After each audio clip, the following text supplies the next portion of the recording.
A billionaire father, still mourning the loss of his wife, hires a new nanny to care for his fragile newborn. Distrustful after months of strange incidents in his mansion, he secretly installs hidden cameras throughout the house. For days, he sees nothing unusual.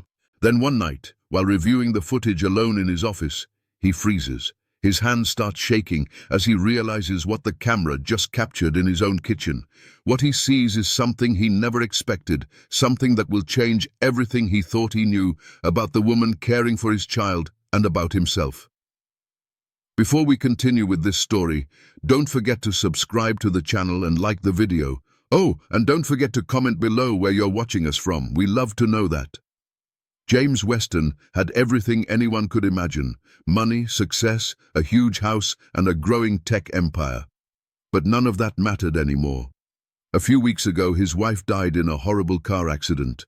She was everything to him, and now she was gone. James wasn't ready to be a father on his own. He had a newborn son, Oliver, and he didn't know what to do. The pain of losing his wife was too strong, so he escaped into work. He stayed in meetings all day, answered emails late at night, and rarely came home before Oliver was already asleep. The big house no longer felt like a home. It was quiet, cold, and empty. Each day started the same. The staff arrived to clean, cook, and organize the house. A new babysitter watched Oliver, trying to follow old instructions. James barely noticed who came and went. Most babysitters didn't last long. Oliver cried a lot. He needed comfort, not just bottles and naps, but James wasn't there to see it. On the rare days he stayed home, he hid in his office. Oliver spent most of his time in the nursery, staring at the ceiling or lying in his crib. There was no laughter, no songs, just silence and routine. The house was beautiful, full of expensive furniture and wide halls, but it felt more like a museum.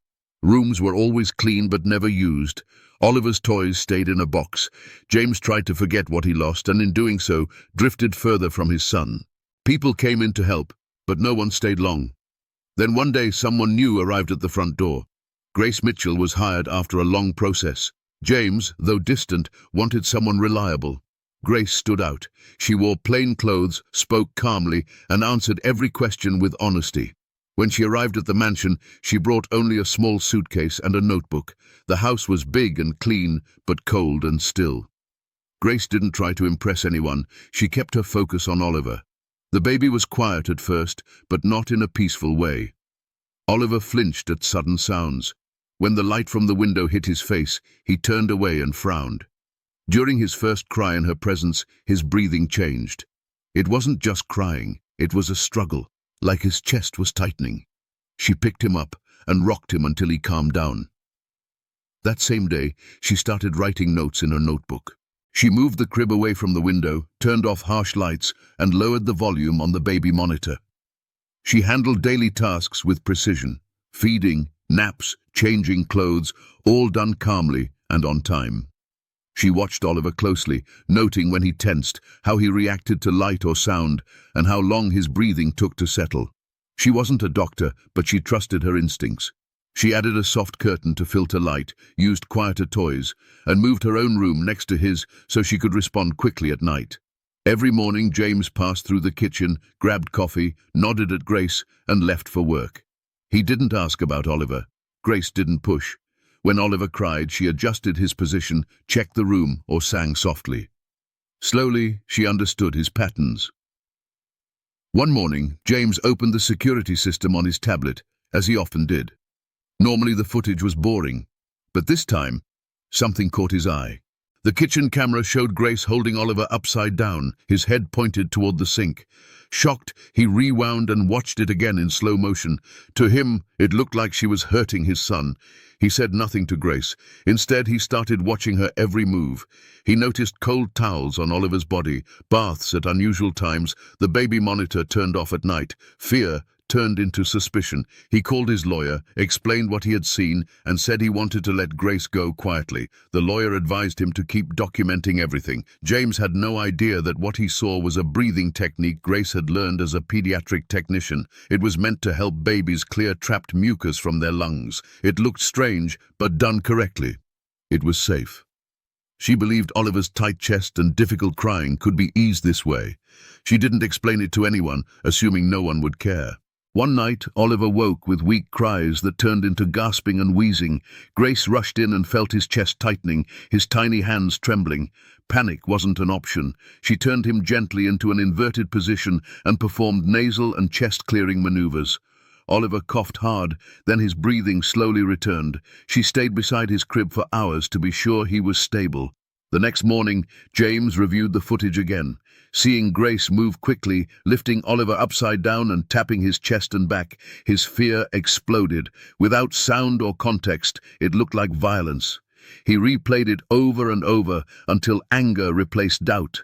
He showed the clips to friends and advisors. They all told him it looked bad and urged him to act fast. Convinced Grace was dangerous, James called the police. Officers arrived at the mansion and went straight to Grace, who was on the sofa feeding Oliver. In front of the staff, they questioned her and searched her things. Confused and shaken, Grace cooperated. By afternoon, the story was already leaking. Photos of Grace being escorted out of the mansion spread online. Headlines called her a cruel nanny under investigation for child abuse. She saw her own face on screens at the station, linked to something she had never done. James issued a public statement about protecting his son and not being able to comment further. It made him look like a firm, caring father. He never mentioned that there was no medical confirmation of abuse, no expert opinion, only fear and misinterpretation. Grace was released that evening. She wasn't under arrest, but the case was under review. She walked out with no job, no home, and a reputation in ruins. People avoided her. A landlord rejected her application for safety reasons. An old nurse friend finally offered her a room, and she moved in with one small bag. Most days she stayed in that room, crying or staring at the ceiling. One thing kept her going: her notebook. From the day she left the mansion, she wrote down everything she remembered about Oliver's symptoms. His breathing changes, his reactions to light, how tense his body felt, and every detail of that night crisis. It was her way of staying connected to the child she had tried to protect. Meanwhile, the new nanny at the Western mansion quickly noticed something was wrong. Oliver didn't respond like a healthy baby. Within days, he had his first seizure. Doctors ran tests, kept him overnight, and searched for answers. Nothing clear appeared. A second seizure came, then more uncertainty. James couldn't sleep. He paced through the night, reading medical reports, fighting the thought that he might have made a terrible mistake. Tension hung over the hospital. Nurses and doctors tried everything. One afternoon, a nurse cleaning an old storage area in the pediatric wing found a worn notebook. Inside were pages of dated notes: breathing changes, muscle tension, sensitivity to light, nighttime episodes. The name Oliver appeared over and over. The nurse took it to the head pediatrician. The doctor read it carefully. These weren't random scribbles. They formed a consistent timeline of symptoms that hadn't been fully captured in Oliver's file. For the first time, the team had a clear pattern. Comparing those notes to Oliver's current condition, they began to suspect a rare neurological disease. The medical director cross-checked the symptoms with reference guides and saw a match.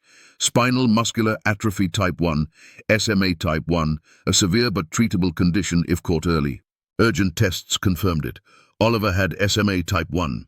The doctors knew they had only reached this diagnosis because of the notebook, Grace's detailed observations. They decided Grace had to be contacted.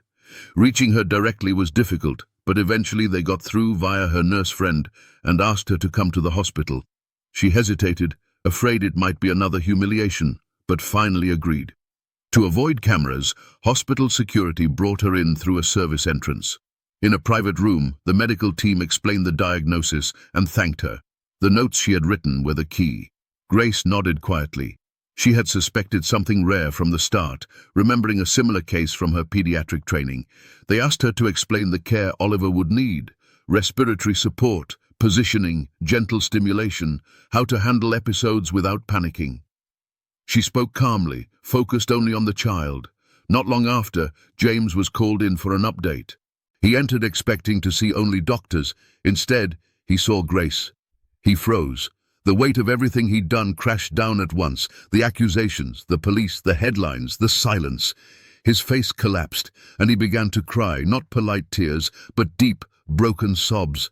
He tried to apologize, but Grace simply shook her head. In that moment, there was nothing she wanted to hear. Later, James asked her to return to the Western mansion, not as a nanny, but as clinical supervisor of Oliver's care. At first, she wasn't sure. The wound was still fresh, but she thought of Oliver, still fighting, and accepted. When she came back, the atmosphere in the house was different. Staff greeted her with respect instead of suspicion. She was given an office connected to Oliver's care room, with equipment and space to plan his routines. James met her at the entrance, looked her in the eyes, and only said, "Thank you for coming back." That was enough. Grace reorganized everything around Oliver's needs: therapy schedules, feeding, sleep, and emergency protocols. She trained the in-house nurse and even James, teaching them how to support Oliver without overwhelming him. James changed too. He stopped hiding behind work and started showing up, for therapy sessions, for bedtime, for the hard moments. Guided gently by Grace, he learned how to hold his son with confidence, how to act during crises instead of panicking. Oliver slowly improved. The disease didn't disappear, but with treatment and steady care, he smiled more, responded to voices, and moved with more control. The once silent mansion filled with the sound of his laughter and the quiet rhythm of a family trying again. What had almost destroyed them became the reason for something new. Grace and James created a foundation in Oliver's name to support families facing rare conditions and to teach the world a lesson they had learned the hard way. Sometimes the person everyone condemns is the one quietly saving a life.